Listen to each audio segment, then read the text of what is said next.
This episode is brought to you by Kia's first 3-row all-electric SUV, the Kia EV9, with available all-wheel drive and seating for up to 7 adults, with a 0 to 60 speed that thrills you 1 minute, and available reclining lounge seats that unwind you the next. Visit kia.com/EV9 to learn more. Ask your Kia dealer for availability. No system, no matter how advanced, can compensate for all driver error and or driving conditions. Always drive safely. Join me, 48 Hours correspondent Erin Moriarty, on my podcast, My Life of Crime, as I take on true crime investigations like no other. This season, I'm looking into the labyrinth of crime and secrets within families. I'm cutting straight to the evidence and talking to the people directly involved, including investigators and the families of victims. Listen to My Life of Crime with Erin Moriarty wherever you get your podcasts. This is a Rogue Media Network podcast. The following episode of BooBaes is a revisit to a review of Hell House, LLC. The reason we're playing this is because we have a new show that is being executive produced by Caitlin and Josh from BooBaes called Abaddon Eyes. This podcast has everything to do with the lore and history and world that's being built within the Hell House movies. Enjoy this and be on the lookout for Abaddon Eyes.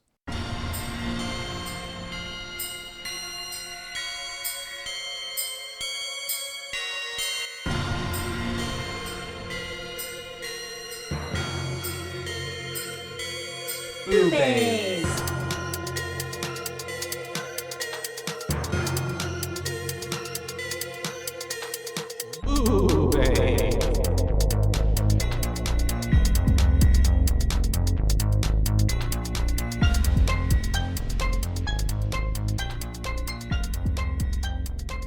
Okay, Heidi, hello. Heidi ho. Hell-o. Hell-o. Right? Hell House. LLC. LLC. You gotta put the LLC on it. Is what your BooBaes, that's us. Are gonna be covering tonight. Yep. Joshua and Caitlin. That's right. Ooh, I liked that. That's us. That and flowed. we are covering, yes, as we just said, Hell House LLC. 2015. 2015. Documentary style, found footage type of film. Slash, paranormal. Yes. Definitely. I would throw that in there as well. Definitely paranormal as well. At the heart of it. I am about to sneeze. So, all right. Talking about that LLC, yeah. A slightly more well-received film. Than the one we covered last time. Yes, a than 6.4 out of 10 on IMDb, a 75% on Rotten Tomato. Originally, it was like an 83 or something when it first came out. Yeah. And then 84% of Google users like this movie. So I can see that. I saw it had like a 4-point-something stars on wherever I watched it. I don't even know. Amazon? I'm not even sure. I watched it on Amazon Prime. Yeah, apparently, that's where I watched it. Yes. I think at least the second one is a Shudder exclusive, possibly. And also, I guess there's different versions. I hope we watch the same version. There's like an unedited one and then like a... Oh, I just watched whatever the fuck was on Amazon Prime. Pretty sure it was the regular one. Cool. But what did you watch? No. Also, well, the thing is too, for our viewers, if some people want to watch and maybe don't want to pay for anything, I found it on YouTube, literally on Popcorn Flicks, and the whole movie is on here. Oh wow! Like it has some ads in there, but literally the whole movie. Nice. Yeah. Okay. Well, that's a great place I was able to go back that. today and like go over because I watched it on only Tuesday. I watched it yesterday, but like earlier in the day, and so today I was able to go back and be like, oh yeah, this part and that part and that part and this part. Anyways, nice. Yeah. That's cool. Yeah, I watched it. I watched it this morning, which is on brand for me to do so. Like, imagine if we had a screen here and we were filming this, we could be like, and this part, and it's that we part, don't have to deal with copyright issues and because this part. Popcorn Flicks has already done Literally. shit for us. I mean, it's free to the world. It's Yeah, free to I was really surprised when I found that on there, and I was like scrambling. Like I actually like for the first like 20 minutes, I was like, because I'm thinking like, okay, like it's gonna like chop some parts out, or it's gonna like be glitchy, or they're gonna reverse. It was literally the exact same film. Wow, that's nice. The exact same film. That is nice. This film was directed by Stephen Cognetti. Cognetti, what a name! I know. Cognitive. It Cognetti. sounds like some sort of pasta. Yeah, it does. It's Netty. giving me pasta. I think it's the netty part. Ends with the I. Spaghetti. And produced by FBI Films. And it follows it's a documentary that is following a group of haunted house creators, aka Hell House LLC. Yeah. It's a traveling house. They've been doing it since 2002, I believe is what they said in there. Yeah. And they've all around New York. And so each year they create a whole different Hell House, depending on where it is. Like they mentioned Queens at one point. That's right. Some other We don't things. mention Queens. Yeah, we don't mention Queens. Yeah. That's what they said. I don't know what the fuck happened in Queens, but happened. it can't be worse than this. Hopefully, maybe that's what happened at Hellfest. Yeah. And then we don't talk about that no more. Oh, yeah, maybe. This came out first, so. Yeah. The way that could have been pretty cool. Yeah.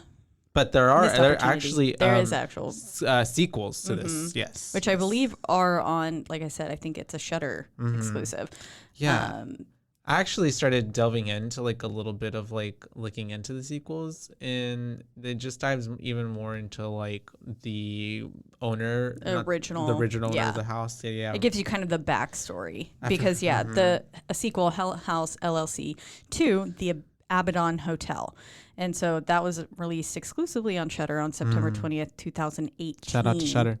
And so that was, and that was all, it was just all the history. Giving you the backstory on like why all that was happening there. Yeah, because we got little like bites of it here and there from the very almost harsh cut that were made because, well, it was a documentary literally in process. Yeah. Very much like Autopsy of... No, not the Autopsy of Jane Doe. But Exorcism. Nope. Fuck. Which one? The one with the old lady in the snake mouth. Oh, yeah. Deborah Logan. Deborah the Logan. Taking of Deborah Logan. Miss Debbie. I was like, damn it, I suggested that film too. I love Debbie. This many is moons ago, one so it's that all right. I really did enjoy the first time I saw it. Was this the first time you'd seen it? This is the first time I've ever seen it. Okay. I've heard about it. But yeah, I thought it was interesting enough, and there's some parts that really freaked me the fuck out. Like that clown. Hard fucking pass to that thing. There were moving some around. parts for me exactly that with all that little clown that wasn't supposed to be moving but was like ending up all over the plaza. And no, that was that was pretty scary. There was the one part that really got me too, where I mean, I guess we'll get to it, but like with Paul, poor Paul. Paul had all these his disappearance. That one actually had me like hiding behind my pillow. And even the first time, whenever we first get the interaction with him at night there, and you see like it's red, and you see and he's like just person walking, sleepwalking, and that was like really creepy. That scared me. I don't like when you can't see the face. Yeah, makes it scarier. But the face that they had on that girl at his disappearance was scary creepy because it was realistic. And it also had me even finding myself like last night, like, and even when I was outside, like looking over my shoulder, like, cause I purposefully did not turn it on last night. I was on the phone with Andrew until I basically passed out, but like, I was like, I don't want to watch this at nighttime. I mean, of course, I still woke up at 6 a.m. and so it's dark and watched it. But that's different because daylight comes, you go about your day. You know, it's not like it's into the night. Yeah, exactly. I watched it. Like I said, good thing we're talking about this to go to sleep later. Yeah. I might not be sleeping. We'll see. You got a big day. Yeah. So let's see. I guess we'll get into the movie because it starts with them opening up with. It gets right into it. Yeah, basically talking about how it's a documentary and something happened on... Yeah, it says what you're about to see is basically based on true events covering the 2009 haunted house incident in Abadon, New York. And then, hence, the name of the Abaddon Hotel, it's named after the town. Yes. So it's a little bit upstate New York, I believe. It's 40 minutes away. I remember him saying that. Oh, yes, Alex. 40 minutes into the city. It was not actually... filmed in New York. It was filmed in like Where was it? Pennsylvania. Yes. Six Flags. The Abaddon Hotel does not exist in real life, but was filmed at the Waldorf Hotel in Layton, Pennsylvania. What the fuck name is that? Is it just a very weird form of Layton? Why they put the I there? I don't like that. I think someone misspelled that. Okay. Yeah, because that's got to be Layton. Layton, Pennsylvania. Legahiton. Lehigaton. Otherwise, that's what it is. And Pennsylvania, run by Angie Moyer, who served as the film set designer. There are a lot of things in the house that I was like, oh, that's cute. And then I was like, I think I got thing. one of those over there. That totally, all the spooky spook. Yeah, that was the other reason. It was like, I literally collect clowns. And of course, none of them are that menacing, but I did and also just life get size. a new That's doll. life size. That's life size. That's different. Yeah, that's true. This doll I got, it was from one of my employees. It was from her like grandparents' house. She literally drove it up to Waco in a trash bag because she was like, I can't with this. I have dolls that I need to give you. Oh yeah, give them to me. I'll give them a home. And I don't know why I didn't think about it. It was really amazing though, because like this doll sat in the bag for a little bit because I just couldn't. I was so busy. Anyways, I unbox it. It's literally the same doll as Annabelle. In anticipation. But she's like more complete. And look at the eyes. Then also, yes. That's my favorite part. She like literally looks worse, but then also looks. Look at the mouth. She has all of her, she has all of her limbs, unlike Annabelle. And then she's clothed. That is so cute. Annabelle's though, like actually. little Annabelle is just freaky as fuck. And I'm sorry, her cheeks Caitlin. are more well. Yes, I know. She's when creepy. when I put her up, Andrew goes, "We have to have 2 of those looking at us now," and I was like, "Well, at least Annabelle's eyes, I'll give it to her, are normal looking. This new girl." Yeah, I literally sat down. Andrew must have thought I was so One crazy of her eyes are literally rolled up in her head. Yeah, and the other one just is white. I sat down in front of Annabelle and I said, "Hi. If this upsets you, let me know. But I think, would you be okay sharing your chair?" Is what I asked her. And so I was like, sure. I'm gonna put her here. If something like, if you don't like it, just let me know. But not in a menacing way. Yes, I was like, but I think she could be a really good friend to you. She's very similar to you, so just be nice. Just put some coffee grounds in front of her and she'll spell it out. Fuck you! I hate this bitch. Literally. No, but so far so good. They've been sharing a chair now for a few days, and they can both look at me. Cute. So that's fun. No, I have a couple dolls, but someone gave them to me. But yet, like, they're all haunted. Well, no, I just feel like it was a friend, and she's cool, but like I meant like like someone gives you something, you kind of feel like, well, I can't give that away, but like honestly I feel like they would serve you better. Do you know what I mean? Kind of situation. I mean, because they're in the back of my they're in the back of my closet. Like, because they're creepy. I will give them a good home. Yes, that was like, they need to be in a home where they can be like with their friends. Yeah, literally, what other person would somebody send this picture to and they respond, yes, oh my god, because she sent me the picture and I was like, she was like, would you be interested? And I was like, yes. Immediately I see you. And then, that. Okay, so the way she was in the bag, she was in a trash bag. When I opened it, her head was like twisted up to the opening, and I was like, oh, fuck. Oh, my God. I literally was like, I would have screamed.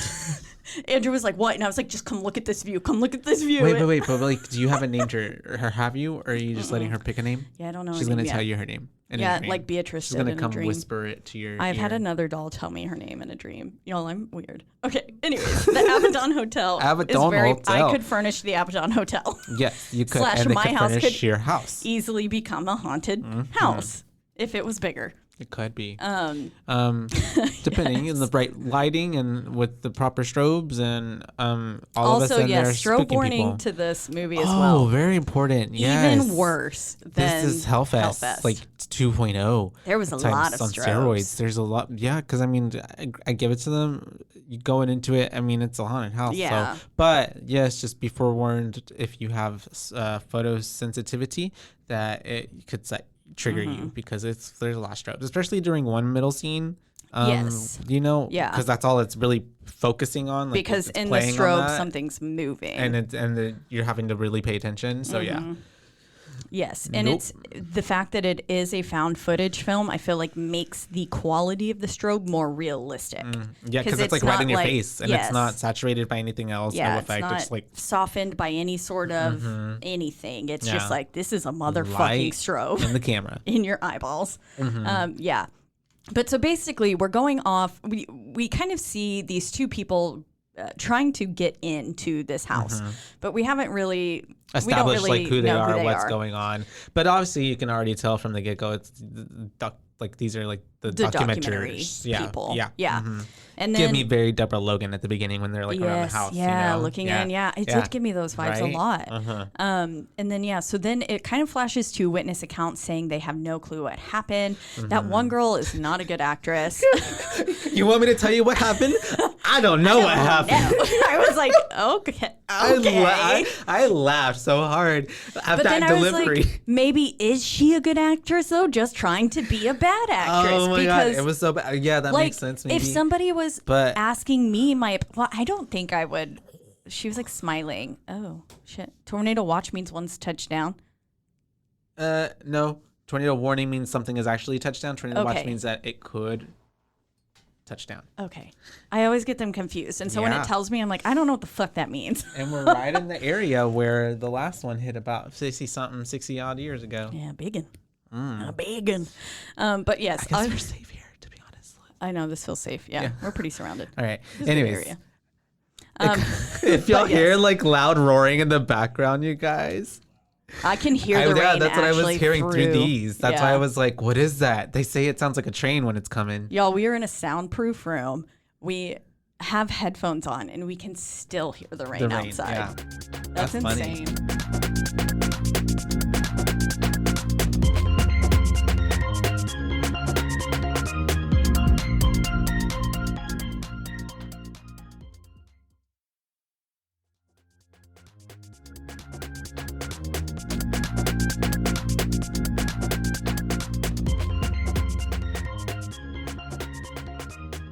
October 8th, 2009 is when Hell House opened its doors in Abaddon, New York. Yep. Basically, we're getting to see this recovered YouTube video. Footage of like an opening night. It's following some friends. They're going, they're really excited to go in. And when they finally get in, basically they're not even in for like a good minute. Yeah, like it's like right in there. And it's pretty to give y'all reference too. I mean, this is all happening like we're going deep. This is happening like 5 minutes into the movie. So we're already getting like, Oh yeah, they've like hit you right off the bat. Yeah. It has a very it all happens fast with a great build. Yeah, I think the ending feels rushed to me.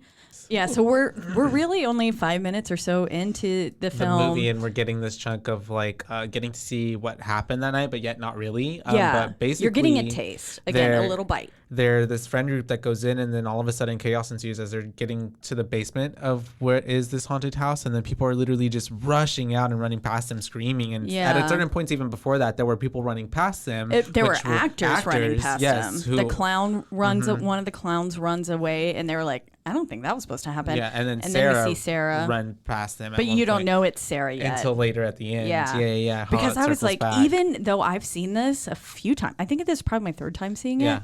I was like, who the fuck was that ran past? And I was like, why the hell do they know where to go? And then I was like, at the end, I was like, oh, right, that is Sarah. And then I kind of forgot the ending, maybe because, again, it does feel a little rushed. It's very bam. Yeah. No, yeah, that's true. So it does really at the end kind of very much just climax. And it's the way it because it does it climax.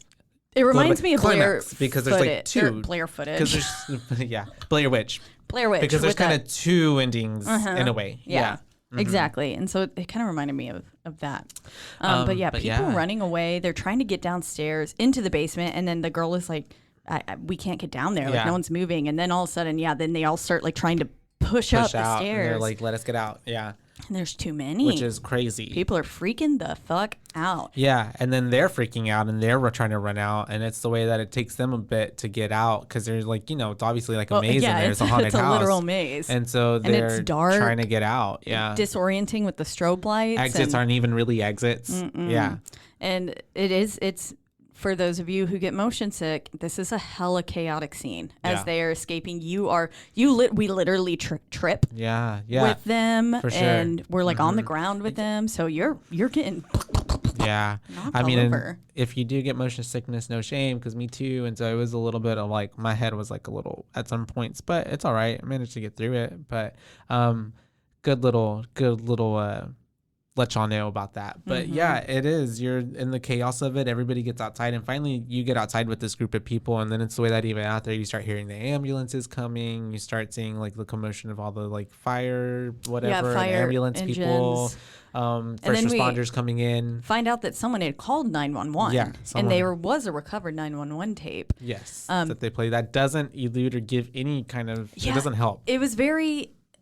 It was obviously very panicked. Yeah. And what a lot of people are like in tense situations like that, you're like very like shock. And the fact that this is quite literally paranormal and stuff, like it's because she's saying something like, someone was pulled into the wall, and like they're trying to make sense of like what he's saying, and then it's the way that it gets distorted. Obviously, like all paranormal stuff does to technology, the effect, and then like it cuts out, so you don't really get much from it. But obviously, I mean, you hear the panic in her voice. Yeah, like she sounds terrified. Yeah. And.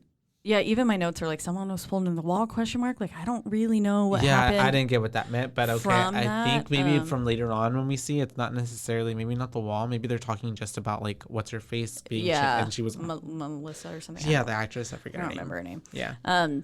But yeah, so then come to find out, literally... gag orders were put on everything. They wouldn't even really talk to the victims' families. Like they were not even giving any kind of like, this was what happened. Like they were just like, they're dead. They're dead. Okay. And we're not going to talk about this. Yep. Sorry. Yeah. Bye-bye. We don't talk about Queens. We don't talk about Abadon. We don't talk about Abadon. For real. Poor people, poor families that like, they're just like. Shirt. We don't talk about Abadon. Yeah. That'd be really cute. We can put that on our little notes. On our merch. We've got so many shirt ideas, y'all, that we'll never make for you. We don't talk about Abadon. We've got a deputy daddy shirt that's like on a little deputy badge, a sheriff's badge. That would be so cute. That would be really cute. I don't know. All the BooBaes kind of things we could do. Yeah, with the BooBaes and like kind of One Punch Man with the little underboob things. Yeah, the little ice cream man too. You'll never get them unless you make us famous. Yeah, literally. And if y'all just let us know if you want it at that too. I'd wear it. So would I. They sound cute. We'd be buying our own merch. We would. I totally would. The Abadon. We don't talk about Abadon. We don't talk about Abadon.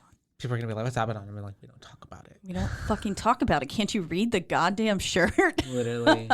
And so yeah, we have all that footage happening. The people are all freaked out. We had the 911 call, and then what? What are we doing? Find that it kind of cuts back to where they're interviewing like I believe it's 3 people. One is the girl who is who we could see from the YouTube tour goers video. Oh yeah. That's who she is. It took me a hot second to like put it together. Chick, yeah, she looks different, does she not? She looks remarkably different. A lot different. So I was like, I'm pretty sure this is the same girl, but I'm also not. Yeah, but it was her playing the same character. If it's not, yes. She just had a lot more makeup on or something. Maybe. Or, I don't know. It's been 5 years. It's the way that it did throw me for a little bit because I was like, wait, is that the same girl? But it is. It is. And I guess maybe they're playing to age. Like maybe they dressed her up more maternally because she did like a little bit more mommy. Yeah, on whenever she was coming back for that interview. Yeah. We are also interviewing a writer or author, I believe someone who was trying to cover the original incident, and then a photographer. Yes. And this photographer was covered and interviewed mainly because he breaks in and we get a little bit more of an idea of what happened with his pictures that he provides from the house. So we see a bunch of blood everywhere. A bunch of bad juju. Yeah, just the very eerie photos, things that are very unsettling. Because and then later on, clearly something bad happened. Like bloody handprints on the walls in like the basement and getting dragged away. Like, dragging to hell. And like literally. when you're dragging a dead body, like the strips. That's right. Yeah, the streaks of the blood. What is the word? Yeah, that's true. Yeah. Yeah. And so you can really, obviously something bad happened. And he's talking a little bit more about it. And he was saying, like, even when he got to the basement door, he said the basement door was blown off the hinges. And basically, he was not about to go down there. And he pokes his little camera around and just goes, tick, tick, tick. Click, and probably bolted out of the house. Yeah. I even go in there alone. Oh, that's scary. That is so scary. Knowing 15 people died there, it's gotta be. And the original owner. And to be in there, like, just taking pictures, like, oh, that's like, I'm getting scared by yourself. Yeah. The guts. Literally Oh my gosh. But so he does that, and it's the way that he's like, all what they were told is like, it was some sort of freak accident, some gas leak or something. Yeah, a gas leak is kind of what they said. He had to cover it up. But gas leaks don't cause you to bleed and then be dragged away. And so he was like, obviously there were things that were not being told, and so they're all still trying to get to the bottom of it. And then finally we have... And that's why this documentary is even happening. Diane Graves is our documentarian. We are also following her crew that is Mitchell and Jonathan, I believe. And they're trying to get to the bottom of what happened. And again, I believe this is 5 years later. It is 5 years after what had happened. So that was 2009, right? So this would be 2014. Yes. And so right before the movie came out. Yeah, they're kind of going in order with the years. Makes sense. Yeah. But then we flash to Sarah Havel, I believe is her last name. She was a member of the Hell House LLC. The crew. And she had agreed to meet with the documentarian Diane Graves for an interview. But it's the way that nobody has seen her since this incident. Yes, yeah. And she looks pretty fucked up. Like, she just looks in a like kind mentally, of like unstable way. Yeah, like, very skittish. Yeah, she's been doing something. And dead eyes. Her eyes look dead. / she seemed like almost as if she was in a daze. Yeah. Like, for a lot of the questions, it was she seemed like she was half asleep, half like the whole time, like she was being controlled by something else. Which, spoiler alert. Something like that. But yeah. But she says basically that the gag order was a smart thing because what happened is too hard to process. People wouldn't be able to handle the truth. And then she fucking sets down a bag of tapes. Literally, for them the way to she watch. just like plops it up. I expected like a head to be in there. The way it like was just like. It was like a plop. It was like a little sack. And how like, she howled it like that. Howled it. Yeah, she howled it. You guys, right out in front of my face. And so it was crazy. And then it's the way that they're like. She's like, everything you need to know is on here. And then they're like, have you seen these videos? And she's like, no. And then I'm like, well, then, bitch, how do you know? Literally. But I don't even know what any of that is. I guess because she knows that Paul was filming the whole time and that they had cameras set up. But it's like, and then she says, well, I got to them before they did. Because they asked how the police why didn't you turn them to the cops? Yeah, and then she basically, I guess it makes sense with the gag order happening. Like, you want it. So at this point, like, I feel like it's still... she said that she had been staying with family and stuff. So like there's still like I would go underground after something like this and watching traumatizing my partner hang himself. And then Hello. Literally all my friends die. Like everybody. I would again just want to be dead myself, which she is. So that's good.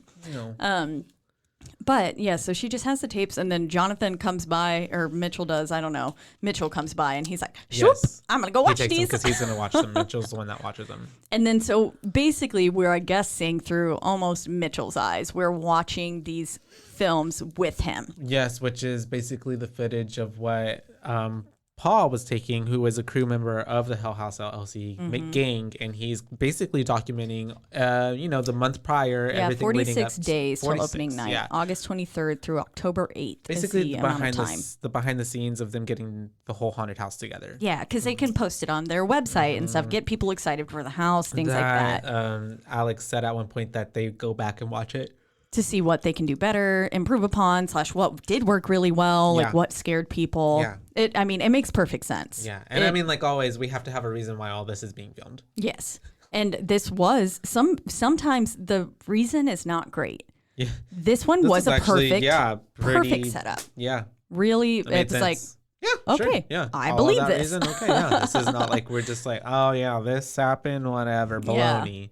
Yeah. It's like, no, that makes perfect sense. It's a good setup. Yeah. And so sorry. No, you go for it. Because then we're getting introduced to. Yeah, we're kind of seeing everyone. I don't grasp their names until a little bit later aside from Sarah and Paul talking. Paul, Sarah, Alex, Mac, and Tony. Yes. And I like Tony. Yeah, I did too. Poor guy. One of my favorite scenes in the whole movie is him just in that grass field. And then I have so many questions about that scene. Me too. What the fuck are they talking about? I don't know. I was like, and we never get told what I wonder it is. if it's Alex knew the actual history of what had happened there. But then I don't know if that's because then why is it like he's like we have to say and like why would you have to say? Yeah, like why haven't you told Sarah? Like I don't know. I was getting more like, or if he knew what happened to Paul.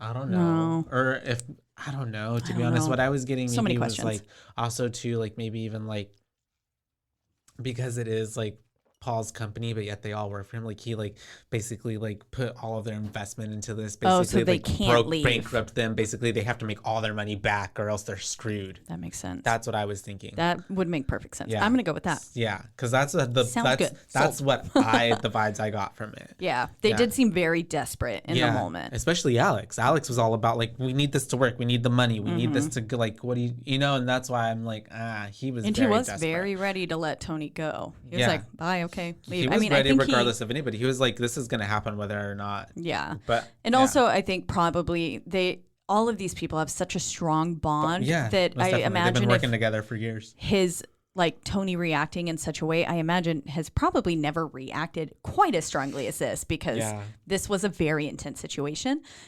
But I believe that he probably was like, he'll calm down, he'll come back around. Well, even because he said, and even not that, whether or not they have a strong bond itself, him and Mac, apparently, because he was They've like, been best friends since they were children. Exactly. And he was like, well, if you're staying, then I'm staying. Yeah. So, yeah. Mm-hmm. And then Tony and Paul were their first hires. Yeah. And then obviously Sarah's Alex's partner, and she's been doing this for a long time with him as well. But yeah, so we get to the house. The stuff that happens in the car is kind of irrelevant. You can tell that there's some tension, but they get there, and the first thing that we get to see is that creepy piano. Yeah. And Sarah's like playing a little ditty on it. Yes. And that piano comes up a lot throughout the movie. It does. And they're basically looking around. They're looking at everything. And basically, I mean, everyone but like Tony and Mac, they're all like, well, this is a shithole. Like, this is like, it's how are we supposed to get this working? And Alex is the one that's like, no, don't you see? Like, he's like, this is basically half the work done for us. You know? Which it's true. The props and stuff, it already was very creepy looking. Yeah. But yes, basically Tony was like, you said that this was abandoned, or maybe it was Paul. He said this was abandoned, not condemned. Yeah. Because it's going to take a lot of work just to even go, like, it took them a week to get the electricity going. Yeah, and Tony was like, this is going to take me a long time. And they were like, you can do it. And it's the way that it's like only 46 days till, opening day. So he's like trying to figure out, how am I going to do this in such a short amount of time? Exactly. Yeah. But Tony does it. He gets that electricity up. There is Paul. Yeah, he's recording everything. So we don't see his face a lot until a little bit later on. Yeah. But they're basically, then we're following through. It doesn't quite, maybe it does tell us like what day we're at by that point. But yeah, because it's really little. It has little subtitles that ever so often come up. And it's not like very like basically it's not a like large jump of time. Yeah, because it's not like 5, 10, 15, 20. It's like 7 days, 3 days, 20 days left. Yeah, it's not a consistent chunk of time. Yeah. And basically the place is wrecked. There's some weird radio interference that's happening on the walkies, which is already a bad sign. Oh, already, yes. Technology whenever they're trying to like interference, talk to each bad. other. Yeah. They're in the attic. They're exploring, and so a group of them are in the attic. It's Paul and I think Tony. Who are up there, and Mac and Alex and Sarah are in the basement, and there's this weird radio interference that's happening, and they like can't tell what's going on. It sounds kind of like, is there screaming in that? It sounded like a screaming. Yeah, like a sort of wailing. Imagine like a sound of hell. Yeah, the sounds literally, of hell. People wailing. Yeah. And so then they're like, okay, well, fuck it. We'll just go down there and see them in the basement. And we get to the basement, and well, it's creepy as fuck. It's pretty creepy already, because already we have a whole like pentagram or whatever you call it on the wall, and we have Bibles on the floor. Yeah, they were like, what are all these books? And they were like, that's a Bible. And they're like, that's a good sign. And then they're like, all of them are Bibles. Yeah, and it's why Alex is like, well, it's a a hotel. There are always Bibles. I'm like, but like, okay. Like Sarah made a good point. It's like, well, who put them all down here? She's asking the right questions, and she's being like, this is creepy as fuck. Like, this seems off. Yeah. Alex is basically gaslighting everybody this whole film, because they're all like, this is wrong, this is crazy, this is supernatural, and he's like, no, and you're just don't scared. Talk about this. You're just scared. Yeah, hush hush. Yeah, a lot of it. And he wasn't telling them the history for sure. He wasn't doing that from the get go. Yeah, because we find out whenever the actress comes, and then at that point, well, even before that, there was something that happened. I think that makes us know that, but well, because we already know, because the freaking documentary people are telling all this shit. Yes, we haven't found out quite yet that the former owner Andrew Tully had hung himself, but we will find that out in a little bit.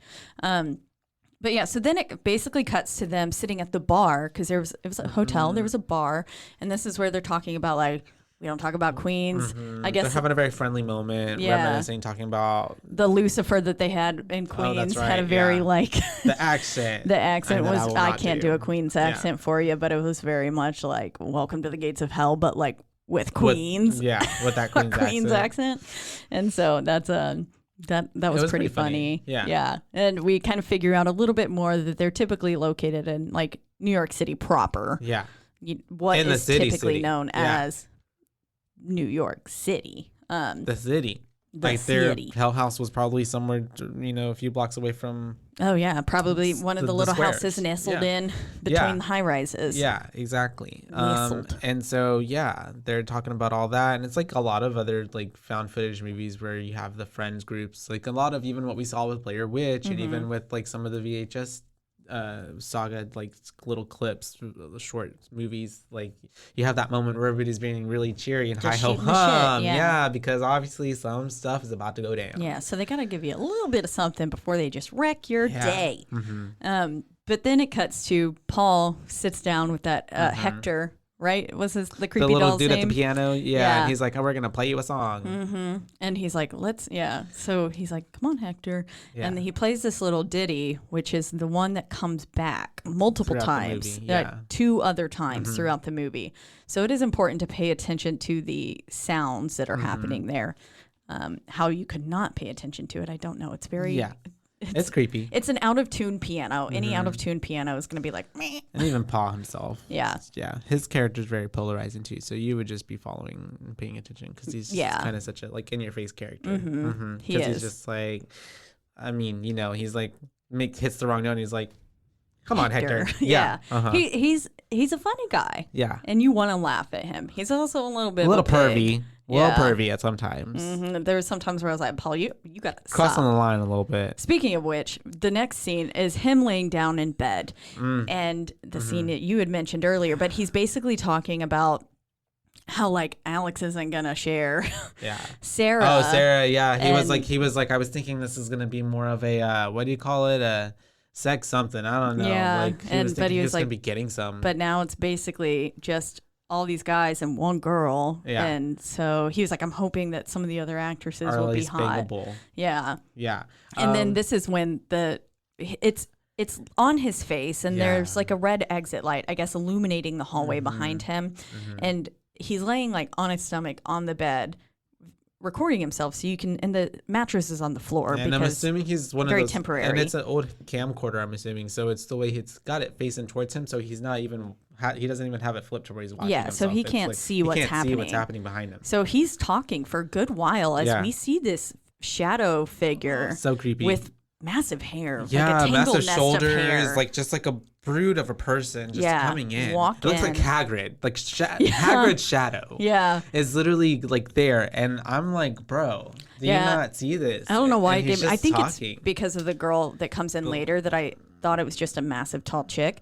And then I was like, she just wants some too. You were talking about wanting to get boned. And she said, I'm here. Well, and then you were like, are you sleepwalking? Yeah, because he's like, Sarah. And then he's like, are you sleepwalking? And he's like, okay. Because it just walks back out. And then he's just like, that's fucking weird. And I'm like, yeah, bro. That's it really is fucking weird. Yeah. Because that's not Sarah. Literally. It was so creepy. It creeped me the heck out.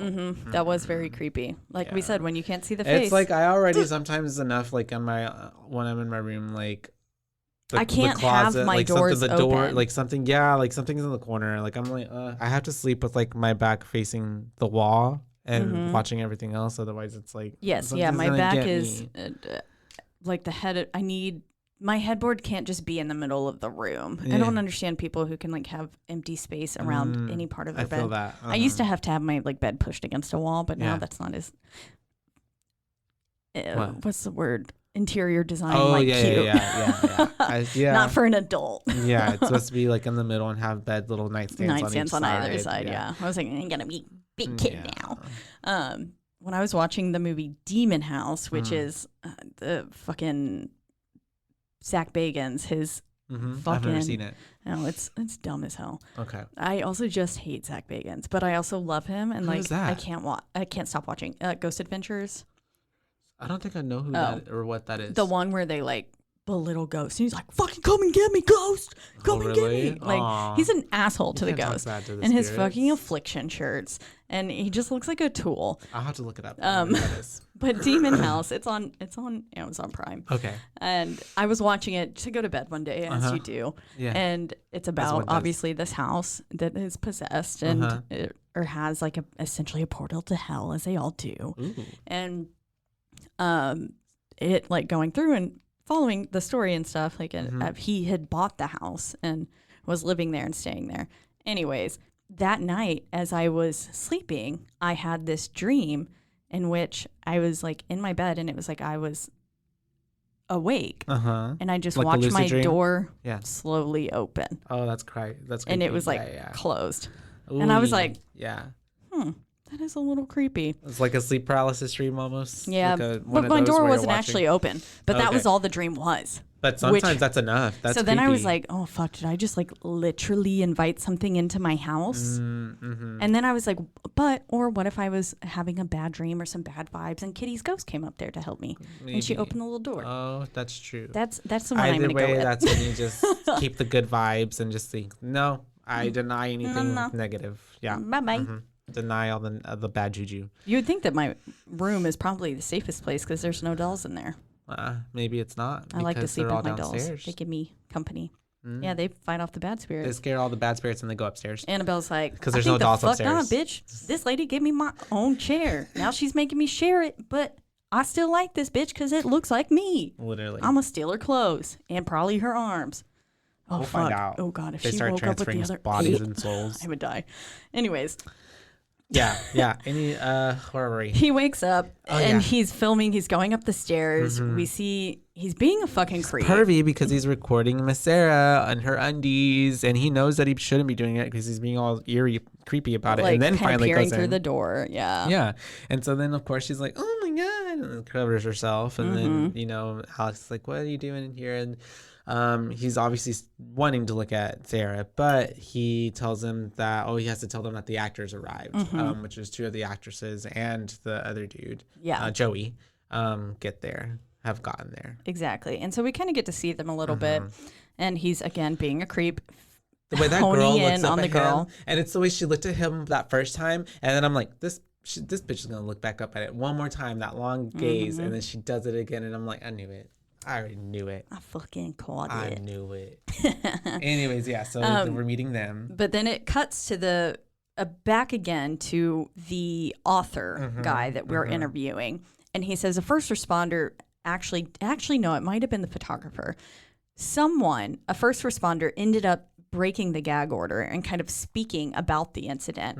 And he says that as soon as he got in there, the first thing he saw was that one of the staff members had cut their throat or had their throat slit. And then he said it looked like a self-inflicted wound. That part. Yeah. And so it's just a little tidbit that they give you again.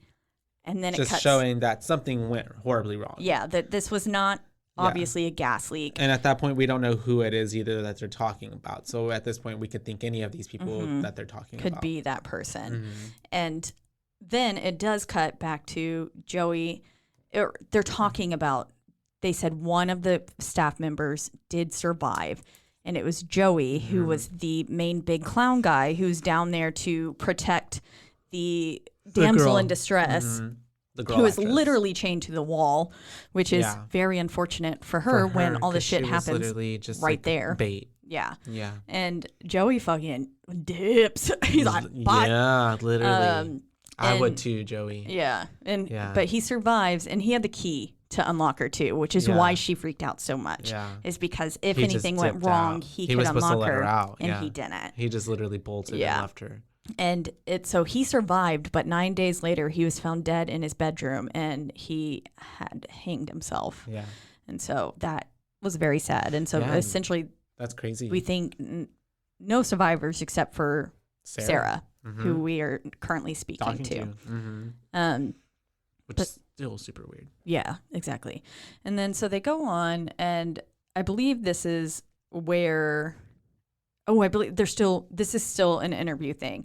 They're telling us a little bit about the owner of the Abaddon, Andrew Tully. Oh, yeah, because they're like, well, we have to take it back to the beginning, the owner, Andrew Tully, because then they found out that he, we then find out he had hung himself, right? Yeah. In the dining room area. Because things had not, basically, so things kept happening to the guests of the hotel, and so much to the point, and you got so much negative reviews. Yeah, I jumped. I'm sorry. Yes, because we found that out when he's talking to the girl. No, at this point, something had happened to this lady and her young daughter, and they went missing. I wrote it down. So an 11-year-old girl and her mother disappeared in the hotel, and because of that, business died after that, and he hanged himself in the dining room because everything went wrong. Mouth, it went bad, even though he had cleared himself of what had happened. Because of course, since he's the owner, he was able to provide that they had signed out or checked out. Yes, he provided information that they had, and then. But he's evil. Apparently, Abadon is the name of a demon that guards the gates to hell as well. So wait, is the city named after the hotel then? No. The city was named. So it's first. Okay. He built the hotel. I believe. I thought he bought into it or something. He named it that because he was super into the satanic cult, but maybe he just bought it because he moved to that city because of its name, because it matched that name that he liked, and because of that, and then named the hotel that. Yes, I see. Yes, and so he was apparently into all the demon shit, and I didn't. He was trying to open up the gates of hell. Yeah, basically, and obviously some things went wrong. At one point in the middle of this, I just put Paul is a piece of shit. LOL.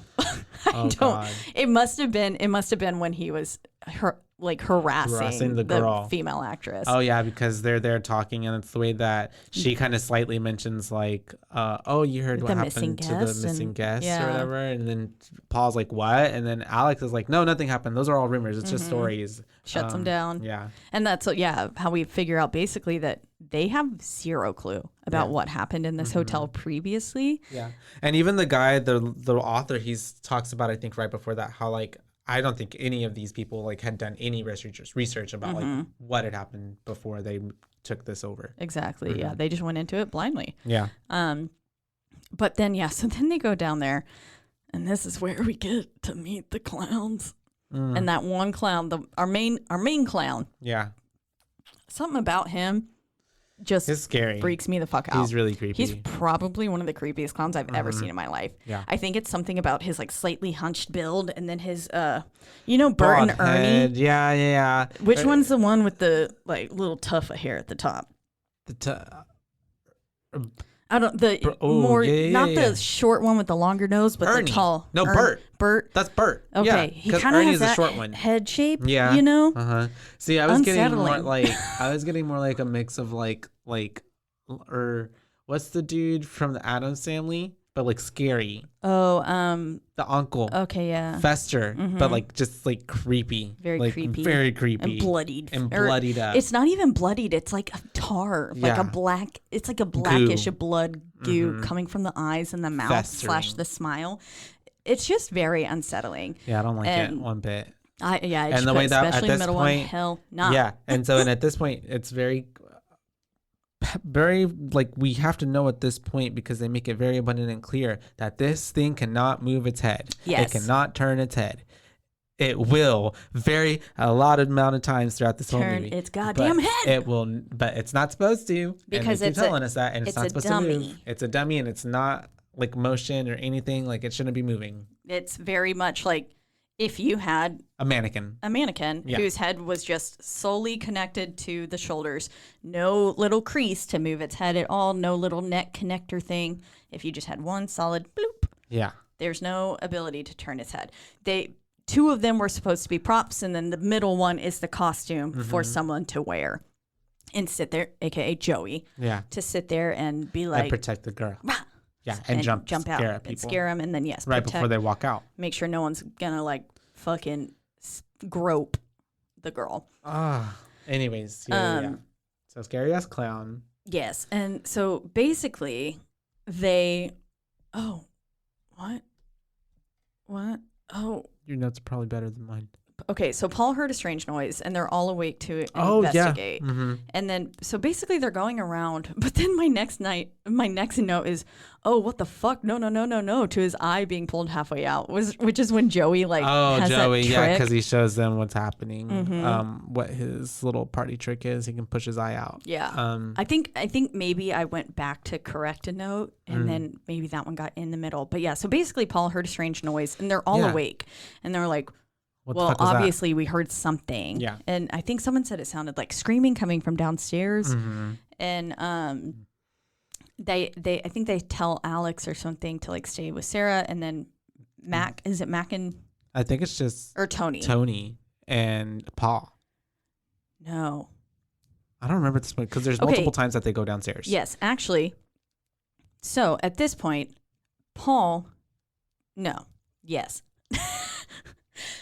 All of them. Alex and Sarah had gone into the city. That's this is right. in the daytime. Oh, yeah. So, Alex and her went to the city, and that's whenever. So I think it had legitimately just cut Max from nighttime. And I remember too because Max reading that book, and I'm like, why are you just reading a book there of all times? Just I know, and like Hector's sitting there at the piano. Yeah. And it's like that's kind of a creepy thing. And then he was just like, so Tony's the only other one here, right? And he was like, yeah, he must be. They thought he was in the basement. In the basement. Yes. And he's not, because then Paul is walking through. He's like looking at everything. He's like, oh, that's scary, making funny little comments about the things. And then he finally goes and he's looking towards the basement, and he like, turns, and there's the little freaking clown there, just big propped ass up. clown. The big clown. Not even propped up. He was just standing there. And he's like, oh my God. Like he gets a little jump scare. And then he's like, good one. And he's like, what are you looking at? Because he thinks clown's it's Tony. looking. Yeah, he thinks it's Tony, like wearing the whole thing, as like wearing the mask and everything. And he looks downstairs. And then as he looks back up at him, its freaking head is turned, and it's looking at him directly. And he's like freaked out. And he's like, fuck, good one. And he tries to laugh it off. He's like, okay, when you're ready to work, call me back and we'll get to work, know. And then he walks back, and then he sees freaking Tony with Max. And I think, I don't think he calmly walked. I'm pretty sure he was like, fuck, no, fuck. Yeah, and like he was kind already of ran a little bit. And then once he heard Tony, he started sprinting. Yeah. And was like, what the fuck, Tony? You were just over there. Yeah. How are you in here now? Like, lost his mind. And then he runs back, and obviously, not there anymore. I put Paul rightfully freaking the fuck out. And that's when he's like kind of accusing Tony and Mac of like, trying to play a prank on him. But they're like, we don't even know what you're talking about. And to the point where they go and review the tapes. Yeah, they have to go look at the footage with everybody. Even Alex and Sarah are back, and he shows them, and it's the way they're like, oh, once they see that it actually turned its head, they're like, what the fuck is that? Like, what's happening there?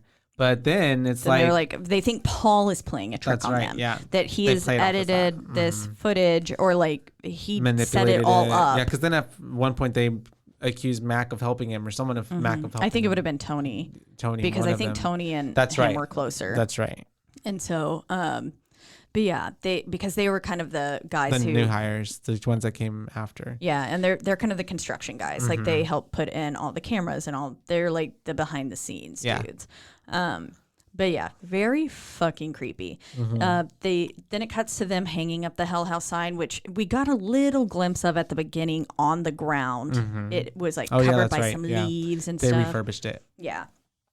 And I think that was at the beginning whenever because the Abaddon Hotel one, but at the beginning, beginning when Diane is breaking in, you see the Hell House, you see it on the floor sign, on the ground, and but yeah, so basically they hang that up, and then they're kind of doing a test run of the house, and I guess they put like a little GoPro camera on top of Paul's head, and basically are like, okay, well, take us through the house. Like, let's see what this is.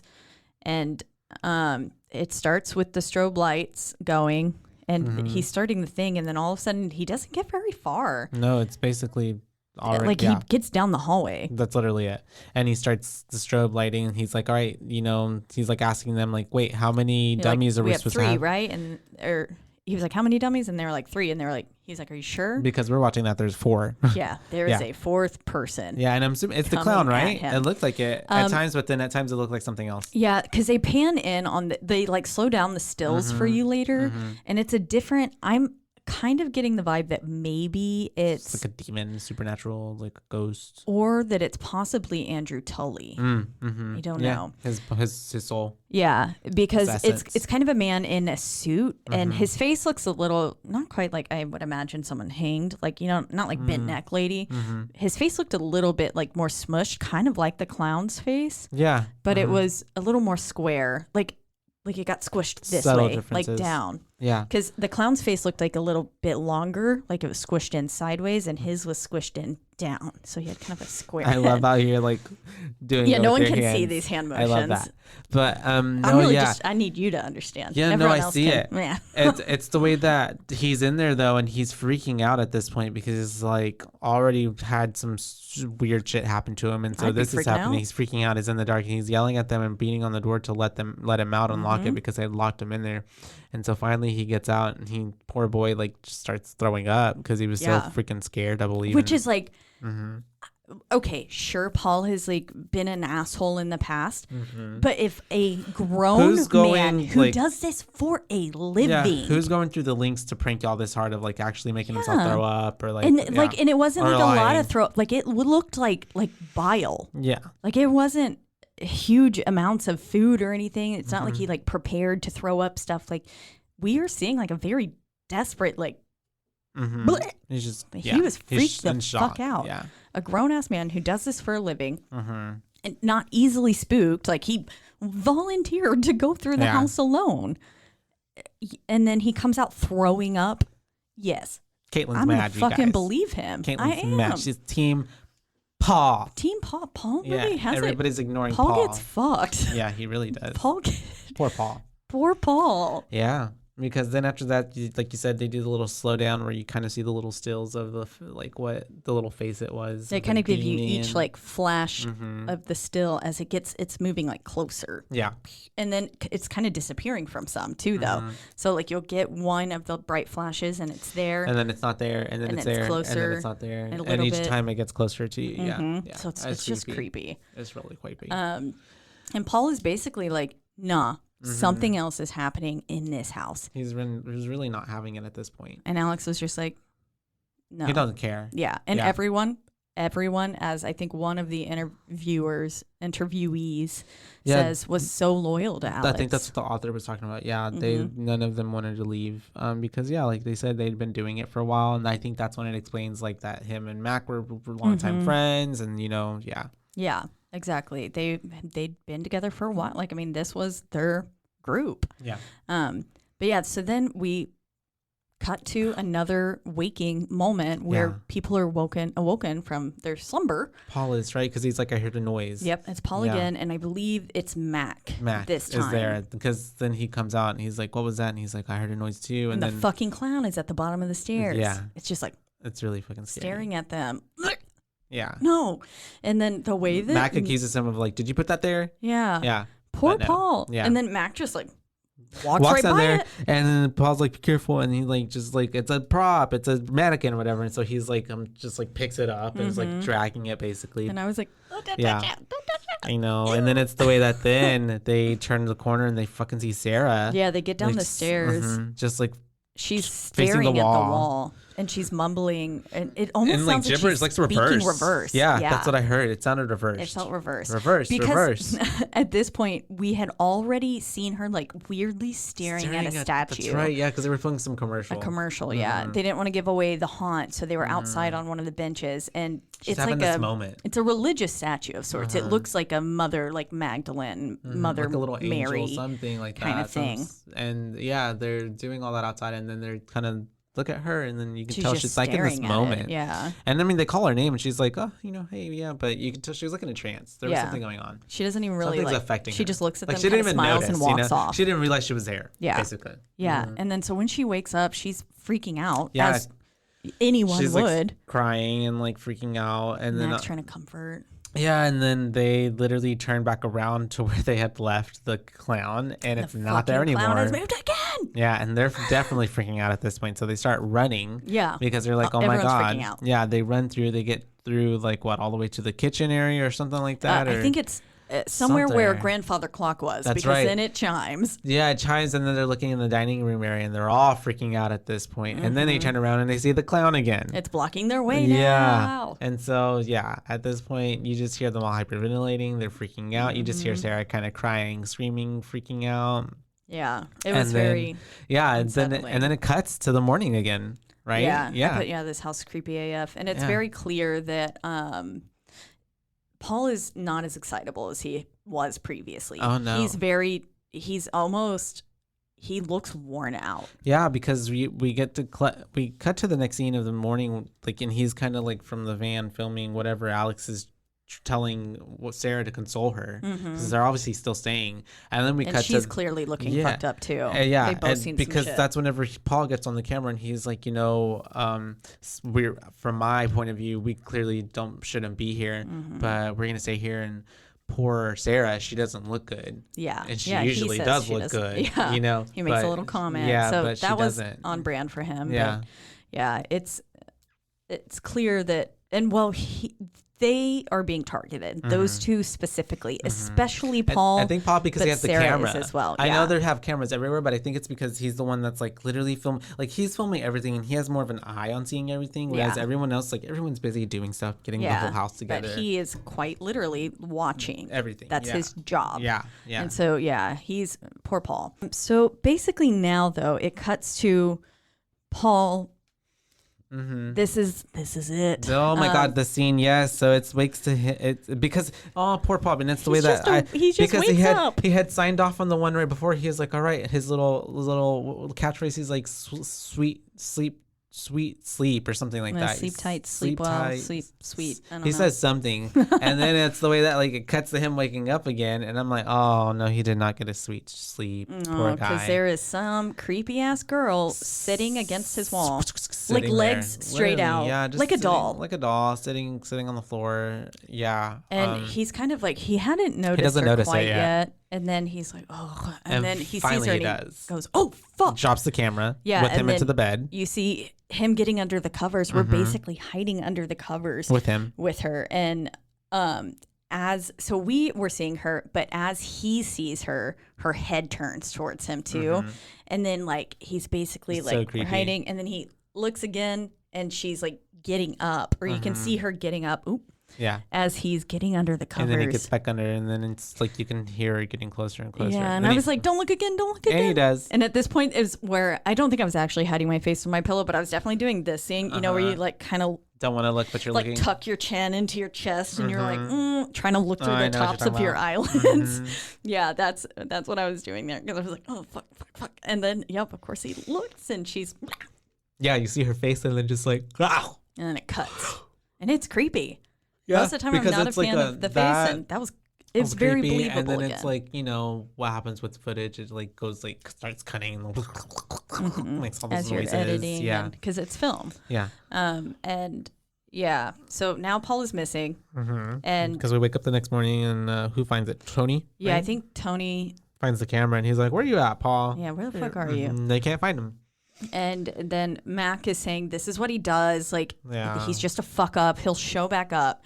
And then Alex is like, something happened 4 years ago. Remember when you did that? This is the same thing. Yeah. And they're like, you're going to hold that against him? Yeah. And then basically Tony's like, have you tried calling him? And they were both like, oh, no. And then so Tony, they were both like, I don't have his number. And I was like, how do you not fucking have his number? Yeah. Tony's like, okay, fine. Use my phone. And then so Alex calls him on Tony's phone.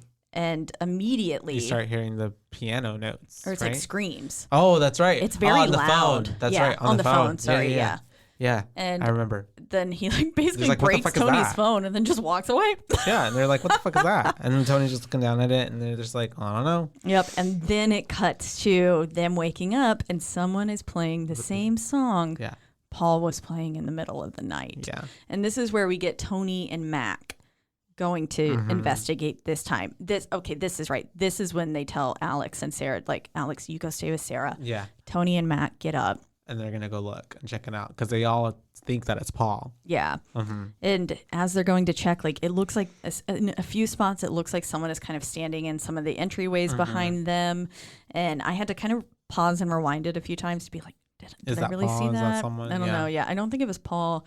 I do think in some of them it was literally just one of the dummies. One of the props, yeah. And I'm just dumb. A lot of those times the props too for me. I was like, wait, what is that? And I was like, oh no, it's just a prop. Yeah, it's exactly. Yeah. And you're not alone. the thing is playing like kind of the whole time, but as soon as they get to the room, the piano stops. Yeah. And, Well, but then they look away from it, and it goes ding, ding, ding, and they're like, "What the fuck?" Yeah, because obviously nothing was in there with them, and they're like, "Where are checking you at, behind Paul?" the couch, and they're like, "Where's he at?" And so they're still looking. They make their way all the way down to the basement because they heard some yelling and thumping coming from there. And so Mac and Tony, they're trying to go find him, and basically, one of them is like, "I'm going to go lock the other door so he can't get through." Basically, like, let's the corner storm him. cellar door. That's right, the exit. And so that way we can have him there. And Mac at one point goes, "I might just fucking die on these steps." And I was like, "Bitch, yeah, you fucking might." Probably later. Yep. But they go into the basement and they're going to lock the storm door and stuff like that. And they're basically checking everything. Yeah. And it's that Tony then sees right whenever they're getting into whatever the storm cooler cellar, of sort. It kind of looked like a pantry. I don't know what it was down there. It looked like it had those like big doors for like a store cooler. You know, like at a restaurant. The big like a walk-in. Yeah, a walk-in. That's the word.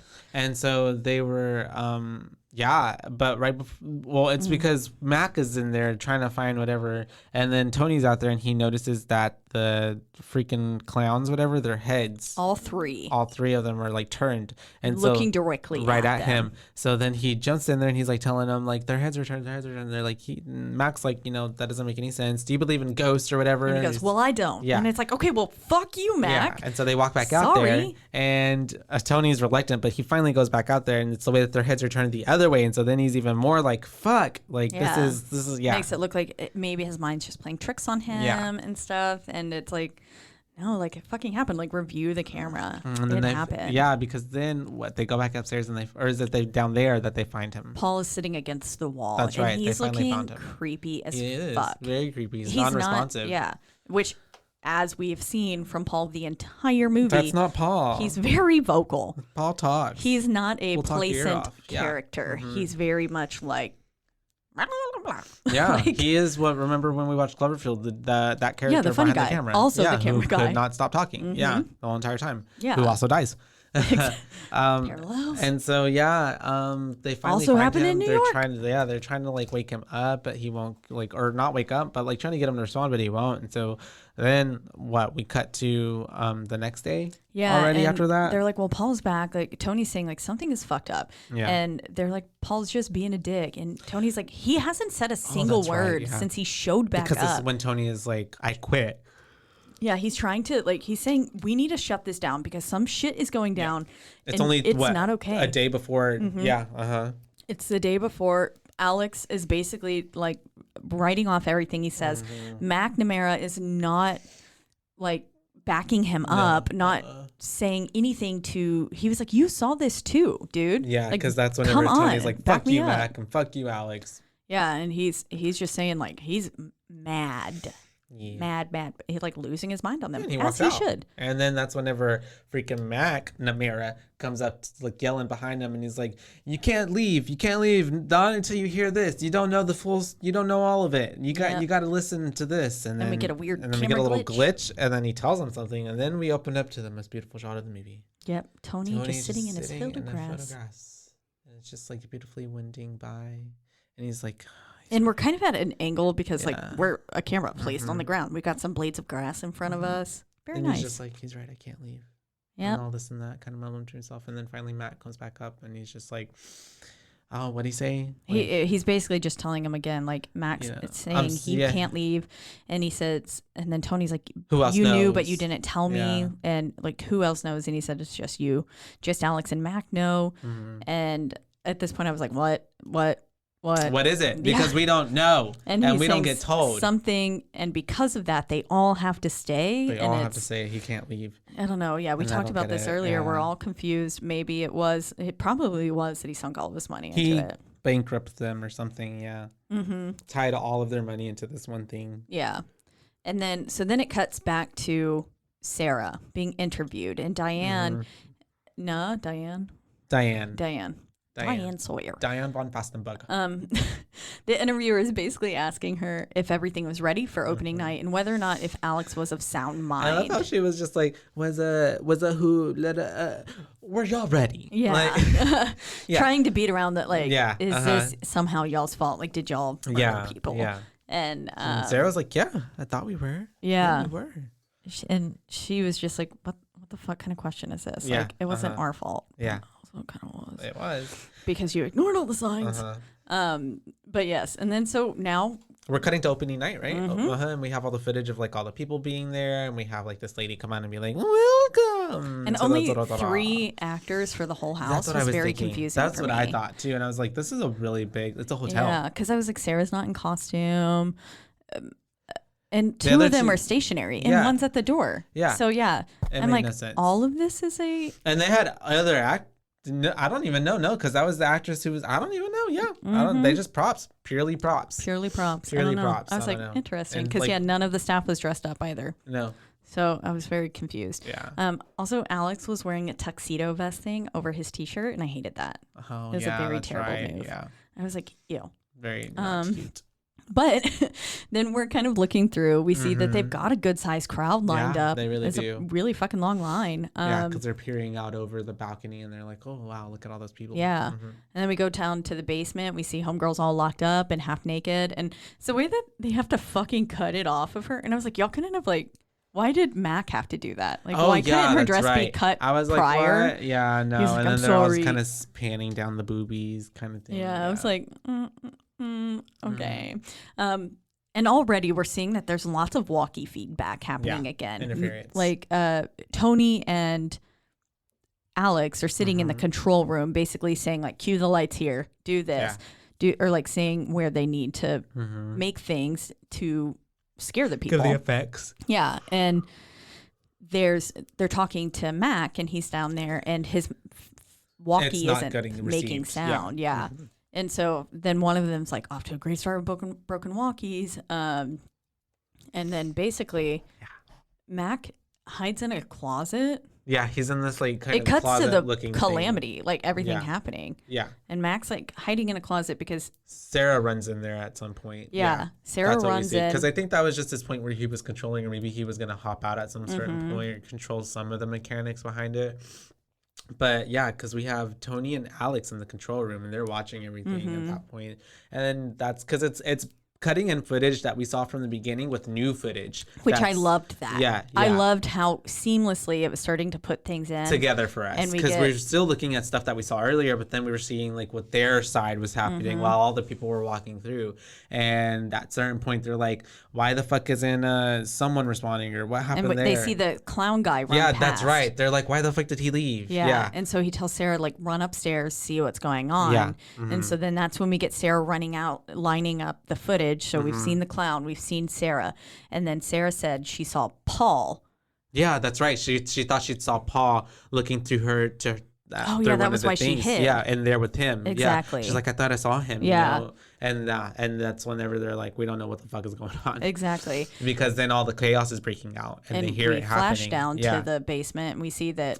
And then we have like that footage that it says of like what's it called? I forgot what it said in rare footage goer. Whatever. One of I think it was just recovered. Yeah, recovered footage, something like that. But yeah, and we're seeing that she's crying, saying, "This isn't a part of the show. This isn't part of the show. Not a part of the act." Yeah. And she's clearly like in distress. Yeah, and then we also see Joey get up and run there. It flashes to that, so it's showing us all these different multiple angles. perspectives. Yeah, basically of the same things that we've seen, and then we have the cloaked beings, the things. Yeah, I don't know what they are. They looked like hooded figures. Yeah, almost kind of in like Harry Potter. Yeah, the ones the Death Eaters. Yeah. And the black robes. Oh, you're talking about. I know who you're talking about. You're talking about the. They suck your soul. Well, not the Dementors, but yes, the Death Eaters. Okay, Death Eaters. Death Eaters was the word I was trying to think of. Yeah, they were wearing. Yeah, and that's kind of looked like that. Yeah, and then basically we have everybody yelling and screaming and freaking out downstairs in the basement because something's happening. And then it's like cut, and we have this thing getting closer and closer to the people. Finally, we get like a little face attacking the camera, and then we just see a body hanging on the chains. It looked like it like ripped her body apart. I don't know if you noticed that. No, I didn't. Yeah, it's very fast. It's literally like a second of a frame. Oh wow. Yeah. I'll have to go back and look because I want to see that. I'll find it for you probably on the YouTube one. After this, we get Mac basically leading people out, trying to get people out. And then at one point, the door slams shut and he's locked in. And then so he's trying to find another way and go through another door. And then we get that creepy girl there again. Oh, okay. This must be where I saw that because Melissa's still chained up. And now Tony is locked in the fucking basement. And he's just down there. Poor Tony, he's fucked. Yeah. I don't know how that happened or what. But then Mac and Sarah, sorry, my phone autocorrected. They run up to the attic and find Alex in the beginning of he had hanged himself. Yeah, they found him and he was hanging himself. He wasn't and they're quite dead out. yet because he was still struggling. They're like trying to get him down. They're like, hold on, which has got to be so your childhood best friend and your lover, finding you dying. It's literally horrific. Horrific, yes. Yeah. But then all these hooded figures come in and attack. Literally, same thing. Death Eaters come and attack them. They push you, and that's when you have like the camera falling to the ground. You see that he is now dead. His arms are limp by his side, and I'm assuming Mac was killed in that instance as well. Yeah, I would assume so too. Because he goes down at some point, and the camera's throughout down all with the him. chaos. That's the still of it. Oh, yeah, cool. Oh wait, who's this person standing naked in the corner though? Right? I don't know because that's where the body was chained. So maybe her soul is now a part of the house. Yeah. It looks like a weird it almost looks like E.T. Yeah, I see. Oh, the body that's hanging? Yeah, I see what you mean there. Oh, that's crazy. Oh, can you screenshot that? Yeah. That'd be fun. But yeah, so then it cuts back to after that camera breaks there, Sarah asked to take a break. And she said that she just needs a little bit of a rest. And they were like, you can sleep here. Like, they're interviewing her in another hotel. And she was like, it's okay. I've already got a room. And she says, just whenever you're ready again, like, I'm going to go rest for a while. Whenever you're ready, come find me. I'll be in room 2C. And she says, if you're really curious about the house, you should just go and see it. For yourself, yeah. And so then Diane and Jonathan leave to go see the house. They follow her exactly. And they get downstairs and they ask the front desk. The clerk, yeah. Concierge, whatever you call it. Yeah, to let Sarah know that they will be back. And the clerk says, and they were like, she's staying in room 2C. And the clerk said, none of our rooms have letters. Yeah. And then they say, okay, well then let Sarah Havel know that we'll be back. And they're like, we don't have a Sarah Havel staying with us, which I'm also pretty sure they're not allowed to tell. Yeah, any of that information. Yeah. But, well, and then so Mitchell stays behind to keep cataloging the footage, and he unfortunately finds this weird shit after they already left, and it's too late. Yeah, so they go off to go look at the freaking Abadon Hotel. What is it called? Abaddon Hotel. And then Mitchell is reviewing the film, and then we get to actually see what really went on the rest of the night, and that is that what's her face picked up the camera. She's picked up the camera. She's walking down, and it's the way that she runs into Paul. And there's hooded figures all throughout the house behind her. They're kind of like following her. And she finally gets to Paul, and then she puts the camera down. And we see them like she's giving him an embrace, but then I just know Paul starts beating the fuck out of her. She gives him an embrace, but then he's being all weird and quiet, so she kind of backs up, and he grabs the camera and he starts banging her in the head with it, and then she falls to the ground, and then we see her like basically gurgling choking, on her blood, dying. Yeah. And then she gets dragged away by something. Yeah, one of the demons hooded figures, I guess. And that's the blood that we saw, like the string. The dragged blood. And then we see Paul coming back into frame, just his legs, and then he grabs something, and then he cuts his throat. You can tell a giant shard of glass. He cuts his throat and then falls to the ground, and we just see him basically bleed out in front of us. It's a wonderful. I personally love this shot because yes, the camera is still on the ground because we were watching Sarah's face dying, like as if she was right in front of us. Like Or she's laying on the floor, right? And then he comes like this, so it's like kind of beautifully. Like, So she's horizontal, and then he's vertical, and we're just seeing his feet, and we see him bend down, pick up the glass, and then you have to infer a little bit, and you have to remember back to the beginning when they say, "Oh, as soon as we entered the house, because she was almost to the front door, that they found a self-inflicted, like neck cut," and so then you're like, "Oh fuck, that's what he's about to do." And then he does, and you don't actually see him do it, but then you see his body slump down, and then you can see a little bit of his neck, but it's, I thought it was just very well done that it wasn't like in your face gore. Yeah. I liked that because, well, that tasteful. Wouldn't be super believable. A tasteful suicide. Yes. But yeah. And so basically Mitchell's like, yo, what the fuck? I gotta tell them right now that we've been interviewing a dead bitch. Yeah. Because she's fucking dead. I just watch her die. And basically Diane's like, oh, it's just Mitchell. I'll call him later. Yeah. And she should have answered that phone. Literally, because then they get in there, they're looking at everything. It's the way they're like, it's funny because she's kind of looking like, and that's the spot from that part, and that's the part from that footage. She's clearly like studied this tremendously in great depth. And then they finally get up to the rooms, and that's when they see the room 2C, and she's like, oh my God. And I loved the way that as we were going through with Diane and seeing each of these all the things, same key moments that we saw throughout the film. Yeah, so like when it flashed on the piano, we got to see Paul like happily playing with Hector. It was almost like paying tribute to each of the members.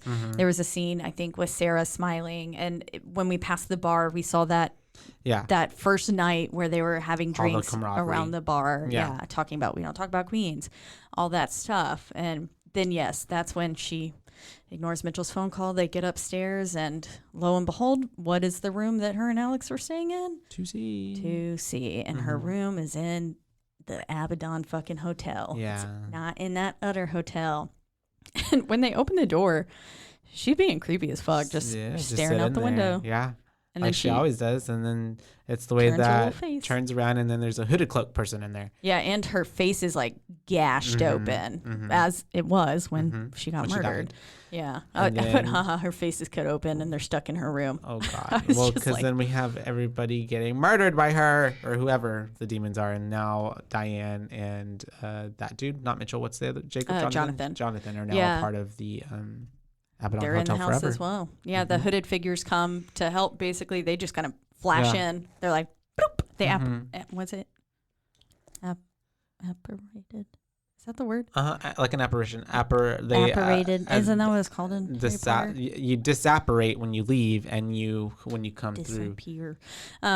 Disapparate is when you like disappear. They're basically there. They help beat the shit out of them, and then basically we just get the camera falling to the floor, and then very much like the ending of Blair Witch. And all of that happened, like, basically when they enter the room, that's less than a minute. Oh, yeah. Like, so that ending was very, like, so fast. boom, boom, boom. And then it ends. Done. And it's like, camera cuts to fuck, black. okay. And then we just get credits. We get a creepy piano bit. We get the same creepy piano bit that Paul was playing earlier, and a pic of the OG crew with the text saying that no one knows what happened to this day. But yeah, the ending we never will. Felt a little tad rushed, but I still liked the whole bulk of the film enough to not be too bothered by that, you know? Overall, I thought the premise of it was really good. A lot better than Hellfest, I'll tell you that. But yeah, I like the concept. I would give it probably like I'll give it 3 boos. 3 boos? I'll give it 3 boos. Yeah. And any other reasons other than what you just said? Well, the only like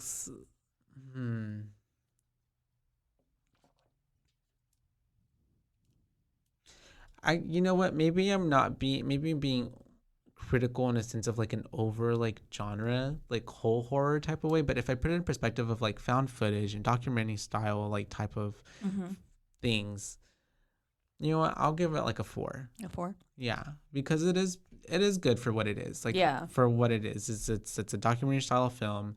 You get a little horror, you get a little paranormal in it. It's I guess my only qualm with it is what I have with all found footage films most of the time is just that they make me feel a little nauseous and a little sicky. Yeah, but a little hard to watch. But other than that, like, I enjoyed it. I actually thought it was a pretty good premise. I like that even at the end of it, you still don't really know exactly all what really happened, and you're just kind of left with this like, wow, this was really creepy, eerie shit. Yeah, that's it. And I mean, the way that stick with you. And also, like I said too, in hindsight, now realizing that like this is creeped me out like the night of, and like I'll probably be even creeped out tonight, then it did what it was supposed to do, creep me out. Exactly. I think in the show notes that I wrote for this one, because I already went ahead and entered them, so I want to forget, I was like, it's sure to have you like looking over your shoulder for the rest of the day, because yes, when I started, I was trying to remember exactly which one this was, because I was starting to have a bunch.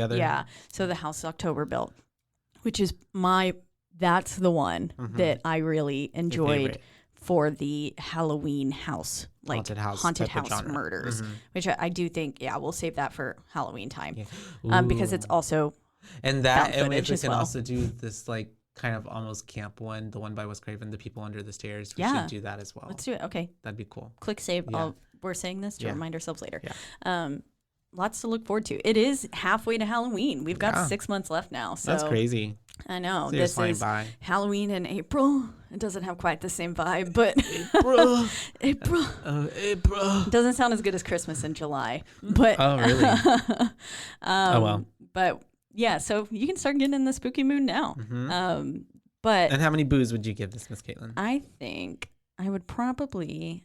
I was inclined in my head to give it a 3.5, but then now, like, talking about it, I know. And then you saying 4, I was like, you know what? And even me going back today and looking at it, I was 4. Like, oh, this is pretty good. Like, this is a film that legitimately, the first time I watched it, it creeped me out, and it's paced. When I watched it today, creeped me out. It's paced well. It goes by just fast. It does. It's very easy to watch. Only an hour 30 minutes. Yes. Only an hour 30 minutes, and then it's just a bunch well-timed events. Yeah. That there's no too big of a lull at any point, and it is that clown face that was something that like stuck with me. I was like, I can't remember what movie that is, but it creeps me the fuck out. There's also another Halloween movie that I can't remember what that one's called, a haunted house one. Halloween movie, a haunted house movie that also creeped me out, but I'll have to figure out which one that was. Anyways, I think I'm gonna give this a 4.2 because it really actually legitimately did scare me, and that is hard to come by. Yeah. Now, there's not a lot of movies that I feel nervous turning on in my home, because I do watch these at home alone in my house filled with dolls and clowns. So pretty good sized house too. Yeah. Lots of areas for things to be looking scary, and lots like down your hallway if you're just in your living room, or like up the stairs kind of coming down. I am always slightly worried something could come down those stairs, and then I hear like creaks upstairs all the time, and like bumps, like things like falling, or just the doors will randomly open. The floors, because they're wood, right? Yeah, they do that. Yeah, if I don't, they breathe. Yeah, so it just the house does breathe. Like it's got a lot of little groans, and so sometimes when I'm sitting there watching these movies alone, I'm like, oh fuck, that's creepy. I'm a little scared. And this one was one that I was like, I'm gonna make a conscious choice to not watch this at nighttime, and then I'm also gonna pause it occasionally and go get some toast when I need a little break and come back. Yeah, go back to the kitchen light. Yeah, exactly. Because I was still watching it in the dark, even though, because I was like, I feel like a little bitch if I turn a light on. It's a scary movie. You gotta have the darkness. Yeah, it adds to the ambiance. Because then a lot of the times horror films are so like dimly lit in their shots that if the lights are on, you can't see what's happening. That's very true. You need when I'm watching horror movies, I have to like turn up the brightness on the TV because otherwise it's way too dark. But yeah, so there you have it, a solid 4. Solid 4 for the Hell House LLC, you guys. LLC. Yeah, we made it through. 2015. No tornado. Right? No tornado. Yay. And so extra shout out to Rogue Media Network for keeping us safe. For sure. Tornado free. Literally in this little brick studio. More whatever that is. I don't know what that is. It's not even brick. It's like sheetrock. Plaster. It's something. Anyways, thank you. But yeah, we're here in the lovely Rogue Media Network studios where you can get all of your lovely dovey podcasts. You can listen to us, all of them, on a slew of podcast host servers, and the two biggest ones being. Oh, that would be Apple Podcasts, and Spotify. and Spotify. Spotify. But you can also listen to us and all the other podcasts on RogueMediaNetwork.com. That's right. And then if you are listening, don't forget to rate, review, subscribe, and like, and share. And yep, All word of of mouth, those. all of those things Yes. are the only way we can ever get ahead. If you want T-shirts like we talked about, Please we let us need know. you Tell to us. 'Cause, tell I mean, those people. cost money, and if we're just gonna make them to make them, I mean, we'll still make Yeah, them. I'm But not still. like made of money. But, And like, in the past, I have like fronted big projects like that before, and then didn't no get the return. Mm. And so it's like I've been burned one too many times. Yeah, we'll just be cautious and smart about it. But yeah, if y'all really want sits, just let us know. We'll try to come up with some ideas. Maybe we'll put it on the thing. Our one social segue to that. Yeah, our one social media platform, which is at Instagram.com at. I mean, if you're online, it is. This is chaotic. I'm so sorry. I don't know. I think Instagram.com. I always bring this energy to the closing part. I'm so sorry. I love it. It's on Instagram, and it is. I'll let you do it at BooBaes Podcast, and that is BOOBAES. because All one we word. are your. BooBaes, not your boo babes. Yep. Yeah. Fuck And, that second B. Yeah. Third B. Until next time, you guys. Good spookins going on. Keep Good it haunty. spookins. Keep it Friday, and keep it sexy. Friday. I think also stay tuned if you have Shudder next. Our next 4 episodes are all going to be Shudder Originals. Shudder Originals, or You heard it ones here that are first. exclusively on Shudder. Now that we have a little bit more of a set schedule that we've been doing, I think it would be cool to let people let's do know it. the week before, because at the beginning we were kind of hesitant to do it because We don't know when these are going to minds. fall. Yeah, Sometimes. And now we've kind of got a good set schedule going, so I think be prepared next week. For the next 4 episodes, it's going to be Shudder Originals. content, and then we'll let you know what they are, so that way you can maybe prepare by watching it and then listen to the episode with us when it drops. You can watch it Monday night, you can watch it Tuesday morning when I do, or the morning the same of whenever time. we record. I love the energy. But yeah, so until then, Bye, baes. bye, babes.